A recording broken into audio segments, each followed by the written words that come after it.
Vanity Folder Overstock. Good, the Radio Maria era. Thursday today, the 20th of April. Nice to have your company. Wave to everybody on Facebook and YouTube, Twitter, our social media as well. Just had my head buried in the phone there, various messages and things flowing in here. Hard to keep up with so much activity and so much interaction going on, but that's a good sign, because God be with the days in the early years of Radio Maria when if the phone rang, we'd all run for it at the same time because it was a phone call.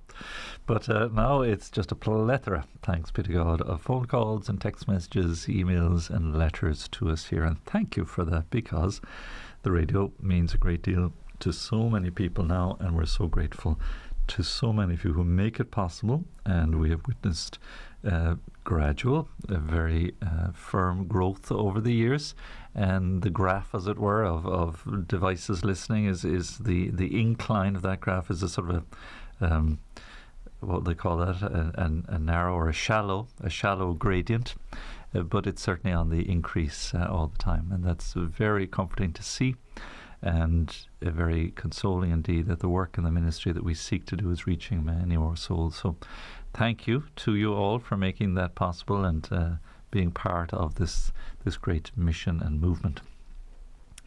Now, we were in Knock there a few weeks ago, and I just have before me the pilgrimages for 2023. There is a plethora of wonderful pilgrimages right throughout the pilgrimage season, as Divine Mercy Sunday was top of the list last Sunday. And I see right through April, May, June, July, August, September into October, there's a long list of pilgrimages. So I do recommend to you to travel to Knock at least once, if not more times, in the course of the pilgrimage season. This coming Sunday, to give a shout out to the Apostolate of Perpetual Eucharistic Adoration. It's their pilgrimage, and I believe there's a doctor's pilgrimage as well to Knock. I think that may be this weekend or the following weekend. And the end of the month here on Saturday will be our own diocesan pilgrimage, as in Dublin Diocese, where we are based here. It will be Saturday the 29th and Saturday the 30th in the parish church, Cumann na Sagart. So that must be maybe the Gaeltacht priests perhaps, or just all those Gaeilgeoirs or Irish speaking and loving priests. Indeed, Cumann na Sagart is kind of the community of priests, as it were, in Irish.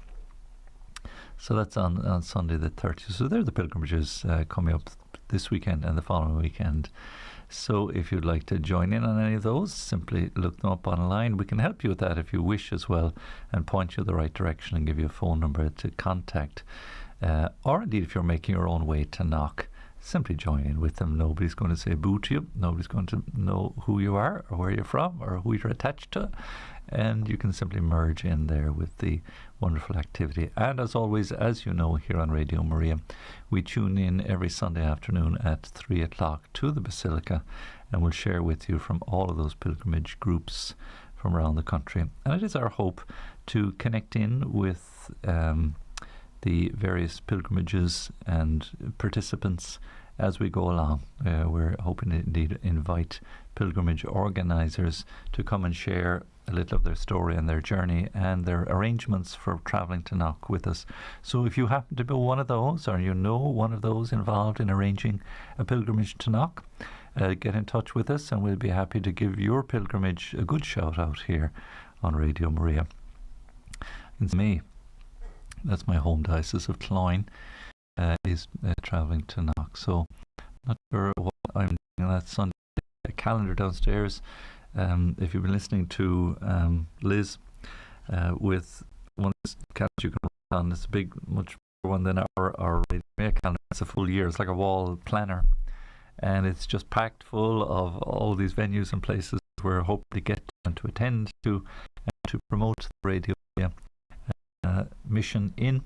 And I'm sort of pulled around and trying to make myself as available as possible for that purpose. Looking forward, please God, to a visit to Clonmel the coming weekend and attending and speaking, please God, at the mass there as well. If you're in and around Clonmel, please come and see us, please come and visit, and I'll get the exact details there and share them with you again.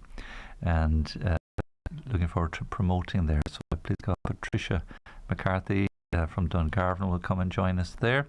And Eileen O'Driscoll will come up from West Cork to come and share with us as well on that promotion too. So looking forward to that trip. There are other promotions that are happening around the country as well too. Again, there's so much happening. I find it just hard to keep up with myself, but certainly we'll keep you informed and in tune with all of these things as they come closer to the time as well.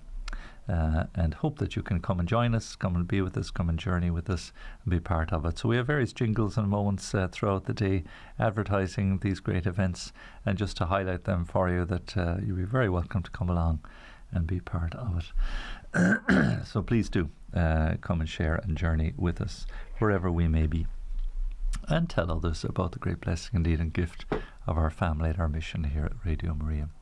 So nice to meet John and Kathleen, who popped in for a visit and to pray with us there this morning, and some other visitors too. We'll be resuming our continuous adoration from Wednesday through Saturdays, please God, from next week, and that'll be timetabled and with people present. It's been lovely. There's been a bit of overspill from the 24-hour 40-day adoration that we had, of people just finding their way to the studio casually and wanting to come in and pray, and very welcome too. I invite them in certainly, but you know how it is that you need somebody who's actually signed up for a given hour in order for the adoration to be allowed to continue, so that those who visit casually or in their own time can come in and have adoration too.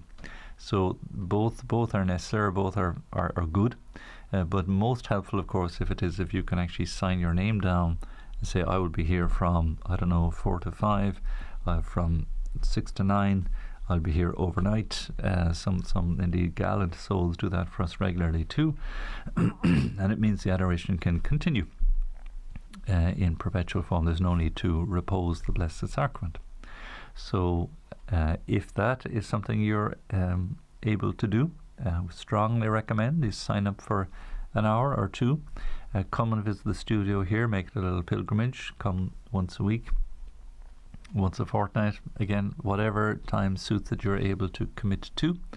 And you see, if enough people can do it as well, then when you need to go on holidays, or you need to take a break, or maybe, ill health, God forbid, or any of these things, if we have, say, 2 or 3 people on a given slot, then it means there'll be cover if it is for one reason or another you're unable to attend. And when the worst comes to the worst, if you like, I'm on hand here to be able to repose the Blessed Sacrament if it is that the people, there's just a complete washout for whatever reason. Anything could cause a problem. Certainly in and around here you could get a crash on the M50 and to just bring everything to a standstill and kind of block the whole movement of people for an hour, 3 or more, and that could be an issue that, again, so long as I'm here, indeed our Deacon Don, we take great custody and care of the Blessed Sacrament in order that the Blessed Sacrament be never left alone.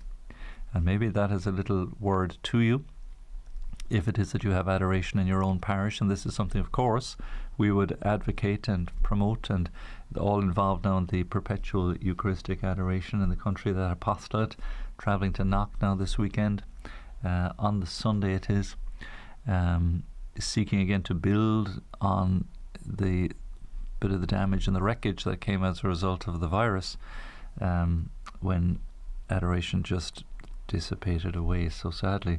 And the trouble is, that's a bit of a body blow to something like that. It just takes quite a lot of effort to rebuild it and reshape it and re-establish it. But it's one of the factors always with the Blessed Sacrament that it can never, not even for an instant, can the Blessed Sacrament be left alone. And that's when the Blessed Sacrament is exposed on the altar, it's crucial that there always be somebody there.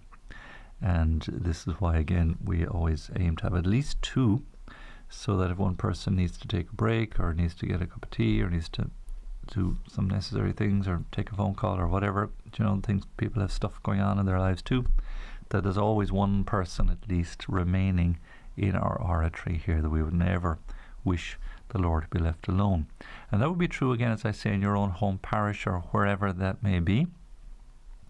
that every effort be made to see that the Blessed Sacrament is never left unattended. And that means the level of commitment of those who are able to sign up and be there. So important. So again, keep that in mind for your own local situation, and we would endorse and encourage very much indeed the growth of adoration in every parish in the country. Next Tuesday there's a gathering and an inauguration of the Year of Prayer for vocations to the diocesan priesthood. There'll be a little conference there in Maynooth, which we have signed up to. I'm pretty sure it's probably full by now. There'll be attendees from all over the country, no doubt, and some important speakers just to launch this Year of Prayer. And we're very happy to support any initiatives. And indeed, as you know, every day after Mass, we're always including that prayer for vocations here on Radio Maria, and asking the Lord of the harvest to send labourers to his harvest. The need indeed is very great in these times. So we'll give more on that Year of Prayer, and we do hope indeed there will be one or two initiatives that will come about that we can support. Our lovely programme Vocations Stories met a kind of a natural end there of late, and we do hope we can resurrect that in some shape or form, or give it a little reincarnation in the line of perhaps the work of vocations. We have a little iron or two in the fire there that we hope will come good, and please God, from the meeting next Tuesday as well, we might bump into a few willing speakers who will come to the microphone and share with us indeed the mission of asking the Lord of the harvest to send labourers to his harvest, and the mission of inviting young men to consider offering themselves to the Lord for a vocation. So that please God will bear fruit, and you can accompany us of course on that journey, and the church here in Ireland on that journey, by your prayers and your sacrifices as well. As you know, we have St. Joseph's Sheaf, the St. Joseph's Young Priest Society, who help to raise funds and pray in support of vocations to the priesthood and religious life, and a wonderful organisation that they are too. So we have with the kind help of Thomas Murphy, initiate, who's involved with them, initiated that monthly show on the last Friday evening of each month, the St. Joseph's Young Priest Society, called St. Joseph's Sheaf, sharing with us their good work and their devotion too, as indeed the Pioneer Hour on the first Friday of each month as well. So we're very happy to support these great apostolates, which work away largely in the background, largely unseen and sometimes unheard of, but to bring them to your attention, and that again, that's something you can support on your own faith journey as part of your faith journey as well. And to find out a bit more about them and hear about them and from them here on the radio means you can get familiar with some of the personalities involved and hear indeed them speak about their mission here. So it's great that we have a means now, an instrument at hand for this continuous sort of opening up to you of all the great and good and wonderful fruitfulness that it continues in the church to this day. I found in speaking with a number of people, it kind of comes and goes in waves a little bit, but there are those, it seems to me, who have an excessive sort of preponderance on the negative, and and you hear me speak about this regularly. Excuse me. What might be called, tongue-in-cheek a little bit, kind of doom and gloom merchants, seeing all the bad things and seeing all the kind of hand wringing that the end is nigh, and we're awaiting the apocalypse, and the hand of God is ready to fall on us, and all these, it may be the case, all these things may certainly be true, and it's easy to kind of sit on the fence and point out all the negative things that are going on, and the things to lament and moan about, and they are, and it seems on one level that many of these things are multiplying themselves, and the speed at which the world in general seems to be travelling down the broad road to self-destruction seems quite imminent, if you like.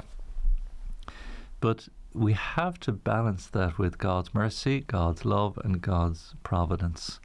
And I would suggest that the weighing scales should weigh far more heavily on the side of providence and of God's goodness and God's presence among us, and the good that we see taking place around us. So, as you can tell, certainly here on Radio Maria, we don't dwell too often or too long on all the negative things that we could easily dwell on and end up in a very dark place and a lonely place and a miserable place. So it's not to deny that, sure, we're surrounded by all kinds of negative influences. That goes without saying. If we expose ourselves too much to them, and I would suggest that the more secular voices around us will dwell on these things all the more. And why do they do that? Because they don't have hope. There's a kind of hopelessness attached to those who have lost sight of the joy and the blessing of Christ risen from the dead. It's Christ is our hope. And you see, without that, this is why all the secular voices will, like a drumbeat, a sort of inexorable sort of march into oblivion, it seems, will dwell on these negative things. And it's a funny trait of human nature that we somehow kind of wallow in these things or take pleasure in them, I don't know, or kind of get fixated on the latest in negative news. I've noticed on my phone, some of the news feed that comes in, try to switch the stuff off or try to get it off. Don't know how, but because I'm stuck on some of the social media outlets as part of the work here, it's unavoidable. But the feed, by and large, from secular sources is it's either sensational or it's overtly negative in some way, and it's kind of drama filled. It's what they call clickbait as well. That if you're on the internet and you get a catchy little headline or a catchy something that's sort of negative, it arouses our curiosity and we click on it. It's interesting that Frank Duff, when he wrote his little booklet, Can We Be Saints, which I believe was written in 1921, most of the evidence points in that direction rather than the 1916 date that's sometimes mentioned.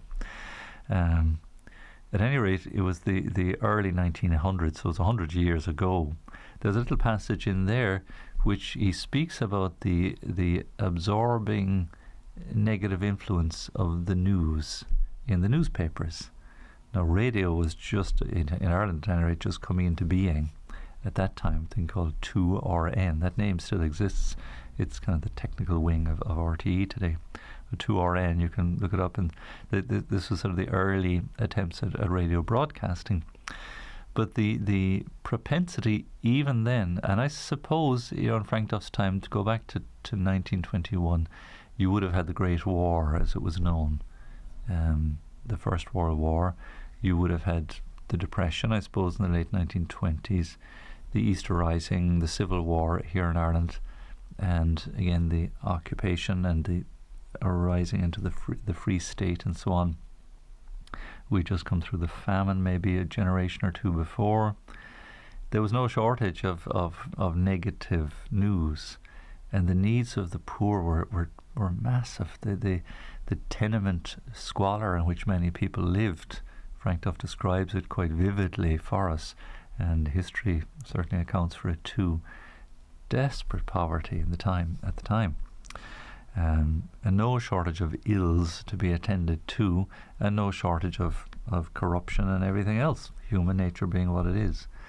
So he writes in that little booklet, Can We Be Saints, and this is the idea of the journey to sanctity, that one of the dangers, he would say, is this propensity to dwell on the negative news of the day. And that I should get the little text of the passage. It's very, very well put, and it's as relevant today as ever it was. This kind of focus on the latest in news, and he says they become an absorbing interest and not healthy for the mind or the spirit. And in sacred scripture, that the letter to the Philippines, we have that exhortation of St. Paul to fill our minds with all that is good, all that is holy, all that is true and loving and beautiful. And this to me is the antidote. This to me is the medicine we need to help us get, at least in the first place, a perspective in relation to so much negativity, to get a balance, in order that we can be enabled and have the energy and the wisdom to be able to approach and resolve at least some of the negative influences in our world. I can start with myself. My own conversion is where it all begins, really, and my journey to closeness with the Lord in prayer, in attending to the sacraments. At least I can start with me. What was that expression I mentioned before? Cardinal Arinze at World Youth Day so many years ago. If everyone swept outside their own door, well, the world would be a very clean place before too long. So again, this idea of making your bed in the morning and get that much right, or tidy your room, and then you can attend to the bigger questions and the problems of the world. The trouble is, again, if we get bogged down in all the negativity that's going on, such as, a conversation I had some time ago about messages and visions that are foretelling, again, the end of the world. Ireland will be flooded 7 years before the end of the world. This kind of stuff. The 3 dark days, I don't know if you've heard of that one. That's been around since I was a young fella. I've been hearing that forever. And, again, looking at the signs of the times as if there's some big wallop, this illumination of conscience is another one. I met a lady, some time ago. We were in the queue for confession, as it turns out, and she was convinced that in October, whatever year it was, the 3 dark days or whatever, some prediction of something terrible is going to happen. And I said, well, great, we're in the right place. We're queuing up for confession. We're getting ready for the big whatever's going to hit. And of course, October came and went, and the problem with that, again, is sure, it seems likely indeed that God's hand. How long can God stay His hand? I don't know. And it seems like at the rate we're going, that we're on a path of incredible sort of destruction when we see the wars and just all the immorality in the world, disregard for human life in the womb, the push for things like euthanasia. Like, we're scratching our heads thinking that there is so much there that we can become overwhelmed by it. And what I would counsel, or what I would seek to direct spiritually, would be deliverance from that sort of propensity of dwelling on it and harping on it and pointing at it, and the drumbeat of all of that. It somehow does attract us, doesn't it? And instead to re-engage that energy, to twist it around. Can you imagine the energy from they have these things that clean, these power hoses. It's great energy out of that, which cleans stone and can do great cleaning work. Well, if that's directed in the wrong way, it's going to hurt. It's going to do damage. It's so the same with a lot of the sort of negative energy, let's say, to turn it to the good. That sure, we see the great needs around us. Well, now let's channel our zeal and our excess curiosity towards what is good and holy and wholesome in the way of rebuilding, reshaping. And not to think of it too much as having to do grandiose things or have to take on huge, great missions or projects or crusades for this, that, or whatever is your passion. That's for people who can do those things. By and large, most of us live at a reasonably sedate level, but hopefully not inactive, but such that we're not making the headlines every day, if you know what I mean. So we're called to simply live faithfully in the context in which the duties of our state in life demand. So if I'm a farmer, I should be on my tractor and attending to the fields and the animals and the livestock and the crops, and doing that in the service of others, obviously for one's own well-being and the support of one's family and all these other things. But it doesn't mean I need to be on my horse with a sword and off, vanquishing on the crusades. I can pray my rosary in my tractor cab very easily, and again attend to the things that I'm called to attend to with faithfulness and diligence, and seek out ways of serving others through my ordinary state in life. If I'm confined to home in some way, I'm advanced in years, or I'm suffering some kind of weakness, I can offer my sufferings in a very positive way. If I hear negative news, I can say, look, I lift that up to the Lord and this person, and who knows what good can come of that. You know that lovely story, it always comes to mind, excuse me, the lady who was a dentist, very qualified lady. Her name will come to me, from Latin America, I think from Colombia or Bolivia, and she was struck by lightning and had this near-death experience. Her name will come back to me. But in her near-death experience, she experienced judgment and condemnation. But then she cried out to God and was made to understand that a poor man who had heard of her story, whatever, she was in a coma or something during all this experience, it had made the headlines, and he came across it on a piece of paper that was wrapping his groceries, and he decided to pray for this lady who was so ill, and that the prayers of this innocent and holy man doing his ordinary duties in some remote place in the country, she was made to understand that was the grace that was granted to her to return to life and to repent and to change her life, and preaching about it ever since. It's a fabulous story, these near-death experiences. So not to underestimate the value of our 5 loaves and 2 fish, the small little good that we can do. So the little boy could have kind of looked around and said, look, it's impossible to feed all these people, forget about it, this is just not going to happen. But he said, no, here's my 5 loaves, here's my 2 fish, I'll play my part, I'll do my duty, I'll attend to my needs, and I'll look to the well-being of others. Instead of, like Philip's problem was, look, 200 denarii, excuse me, we simply can't meet the financial outlay demanded to feed these thousands of people. He was looking at it from a financial perspective. And anyway, the shops are all miles away, or anywhere they go to buy food, they just had too far to go.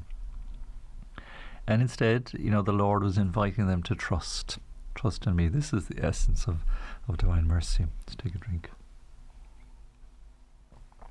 So, excuse me, this is really what I'm coming around to, and hopefully it's a little helpful, that if we can just pull ourselves away or draw back a bit from the propensity and the temptation to dwell on the negative, and to focus a little bit more on what I need to be doing, to roll up my sleeves a little bit, engage with the work at hand, attend to my duties well, seek to live a good sacramental life. Prayer, certainly an essential part of my day. Already, these would be just the simple elements of Frank Duff's little book, Can We Be Saints? Already I'm stepping out on that path. I'm moving forward. I'm contributing something positive instead of dwelling too much on the negative. And we've learned a lot, through the virus and through all these other things over the years, how easy it is to manipulate and to generate a narrative and to be aware of the whole question of fake news and everything else, and the information that we receive. So if it is that our information can be from a trusted source and be open to the light of the gospel, I think there is hope to be guided into the truth and into goodness and into beauty. And again, not ignoring the needs around us, not ignoring the negative influences. They are certainly there, we can't just ignore them. But if we allow, they can just hold us back. And like I say, they can misdirect an awful lot of really good and useful energy, spiritual energy and practical energy too, and just weigh us down, So our faith in Christ risen from the dead gives us tremendous hope, tremendous hope. Now we'll pause for a little piece of music. If Nuria or Thomas there has something lined up for us, we can just take a little breather, give me a chance to clear my throat as well. So do please drop a little comment, like, a share, a follow on the social media here. We always like to hear from you. Curdleach Oring, give us a call, 089, give us a call first on the landline number, 014 123 456 plus 3531 4123 456. Agus Goramila on ban a cur riv fosh, is that the right word for an email to us? And she was saying, it might be nice to have a few little Irish lessons here on Radio Maria. Basic Irish lessons, a little moment of Gaeilge, like just enamoured by the idea of the little window of Shanachos that we include on the show on a Saturday, the Ceolagus Crack. Nice idea, maybe some little, and we seek to insert the Irish prayers here. So that's a thought I'll hold on to. So these little messages that you send in, we paid you attention to them. So if you want to text us on WhatsApp, us 089 467 2000 and email us info@radiomaria.ie. So a little piece of music, and we'll be back very shortly.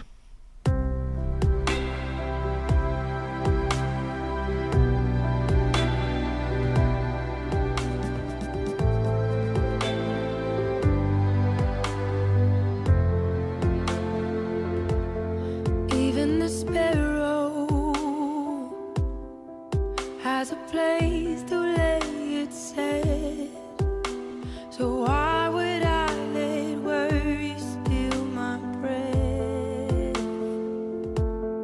Even the roses you have clothed in brilliant red, still I'm the one you love more than this. You give me everything, you give me everything, you give me everything I need.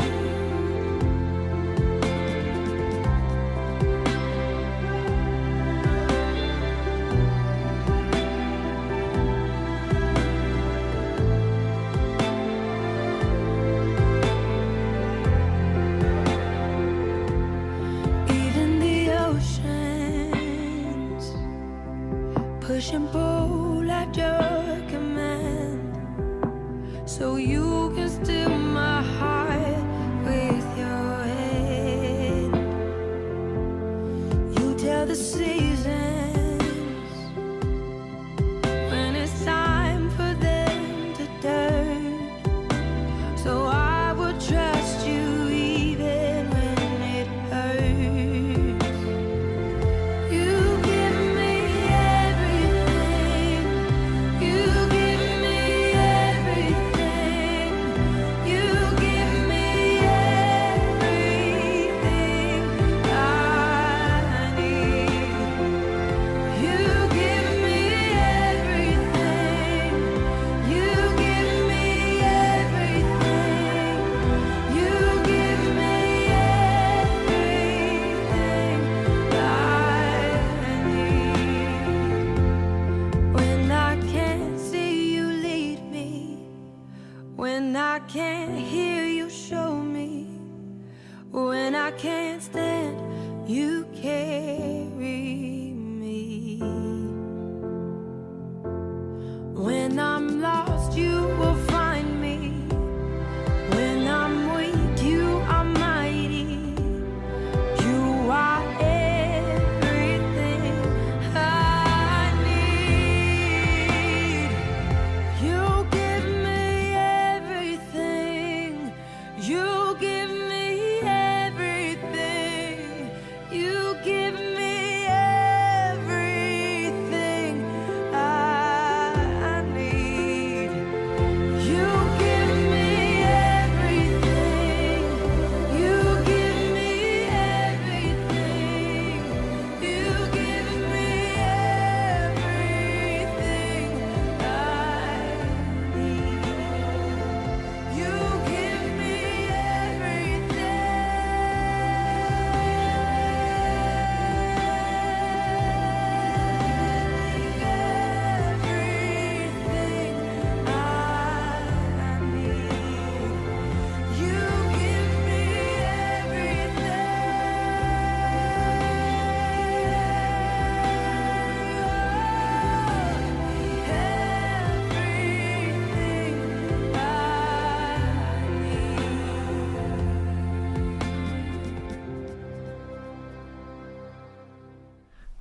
very familiar voice of Lauren Daigle, Daigle. Beautiful voice and beautiful music as well. Somebody was saying she'd moved away a little bit from her faith. I'm not sure what her current disposition is in that regard, but you give me everything there. It's beautiful music there. In fairness, nice to be able to play that for you there today. It's not very good. Some one or two lovely messages coming in. Let me see in our feedback group here as well. Just a really nice one. There's a lady, Anne Marie, is listening in. She says, thanks for everything you do. I've been listening non-stop as I've been at home on voice rest. So I could do a little bit of that myself. It has changed my life. So to all the volunteers in Radio Maria, thank you solemnly. That's a lovely message. Thank you for that, Anne-Marie, as well. And James was in touch as well. Yesterday, James very kindly sent in an online donation. I enjoy your rosary every day, and especially the programmes over Easter, and you have truly helped my father, who is alone and who looks forward to listening daily. That's Donal. So greetings to you, Donal, there, and Anne-Marie, and all who are tuning in and listening in all the time. And one more there just to share with you. I listen to Radio Maria every night. I love Mass in the mornings. God bless your work. It's great company and a consolation and help to all who are living alone. That's from Kathleen. So there are just some of the few, just the last today and just a bit of yesterday. And it's constant. Every day we get these beautiful messages coming in, and really nice to share those with you. Of course, during your say, you'll hear some of those repeated too. So thanks very much. We really appreciate your great support of all we're doing. And again, please feel very free to just insert yourself into the conversation here and to share with us some of your own journey as well and some of your own insights and thoughts, indeed, as you're accompanying us here always. Let me see now, there was a lovely email as well. Might maybe come back to it tomorrow. Let's see, there's some really nice emails we received. Maybe just share this one with you just as a follow-through to a conversation with Patricia Keane yesterday, and that conference on the 13th of May, the trouble with pornography. So we'll be discussing that in depth and have very interesting speakers to come and share with you there as well. So there's a listener, I won't give a name and the circumstances, but shared her own story and her own journey.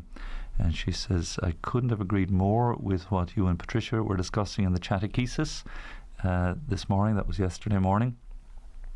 I'm not surprised to hear about the high percentage of marriages breaking up due to addiction to pornography. The secular world has surrounded us with it. There's absolutely no question there. It's, as I mentioned to Patricia, we're sort of exposed to this stuff unwittingly at every hand's turn. It's in our programs, in the clothes we wear, and everything along those lines.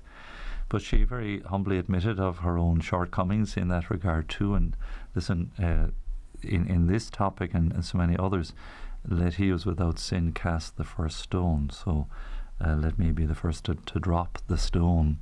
And that should be our demeanour and disposition always, when it comes especially to very sensitive areas such as this. That yes, objectively speaking, there's no question, but any form of sexual indulgence outside of the context of holy marriage is gravely sinful and against the sixth commandment. Thou shalt not commit adultery. And the words of Jesus, any man, anyone, but any man who looks at a woman with lust in his heart has already committed adultery with her. So this is a very serious matter, and constitutes, in the objective sense, mortal sin, serious sin, which cuts us off from the life of grace and the life of God. And this is why, again, I'm a great advocate of frequent confession, just to give us the grace we need. Because, as this listener kindly says, and just reminds us, we don't need it in a way, we're surrounded with this stuff. This stuff is a plague in our midst. And now they're seeking to introduce it into education for young children, which is, it just boggles the mind. And again, let's proactively now and positively respond to this evil of our days, and that's precisely what it is. And as I say, gravely sinful, and indeed grave judgment accompanying it too. But we are just, when you're kind of in a sea of this kind of muck, when you're sort of wallowing in this sort of stuff, it's hard not to be unduly influenced by it, or be negatively influenced by it too. So this very kind listener opens up about her own journey. I might maybe send it through to Patricia, maybe get permission there, if it would make further very useful insight maybe into one person's journey. And sadly indeed, as happens to us all when we travel down that road, we get terribly burnt and even abused and used, and it's a very, very painful experience, which is why I'm so not inclined to come down heavily on these situations, no more than Jesus to the woman caught in adultery. He was so gentle. He looked up to her as, no one condemned you, neither do I condemn you. Condemn the sin, yes, but love the sinner. Always love the sinner. Otherwise, what hope is there for any of us? Where are we going to turn? What are we going to do if we're just going to be hit over the head every time? I mean, that's what unfathomable mercy means. So this dear listener indeed got sadly burnt, I suppose, sadly used and suffered indeed through it, but has found a way through indeed, and has learned from those bitter experiences and painful experiences, and has come to learn that the beautiful gift of sexuality, outside the purpose for which it was intended, is otherwise detrimental, absolutely. And even in the context of married life as well, it bears its own challenges to be used not as an instrument, but as a means of communication and of fostering and nurturing the growth of the relationship between husband and wife, and open to life again, and with the right qualifications too. And that's she just makes reference there to Pure in Heart, and they've had that discussion many times as well. So gosh, it's a long email. There's a lot more there that I could share with you. But just thank you very much for sharing that with us. And indeed, it's something I might just pass on to Patricia. She might like to just unpack and unfold some of that as well. And indeed, you quite rightly say that the whole area of pornography, which is the use and abuse of others, it's dehumanizing and perverse in the way it destroys authentic and true intimacy, for sure. So yes, we decry the evil, we're aware of the evil around us, but now we seek it to bring it into the light and to respond positively in just unfolding the truth of the nature of the sanctity of life, the dignity of love, the beauty of the human person, and the exalted calling that is ours to live unselfishly, to this is my body given for you, Jesus said. So pornography says this is your body taken by me. So it's a self-giving is the authentic, full and beautiful expression of this gift that we share. Anyway, that's all I have time for today. As you can see, the topics open up wide, and there's so much we can explore and discuss and share together. So thanks for that beautiful email, and thanks for all who are getting in touch and stimulating our journey together in faith too. It's 12 o'clock now. Many thanks to Nuria looking after the video end of things there, minding a little baby in one arm and a camera in the other. It's pretty impressive. Motherhood, what a gift.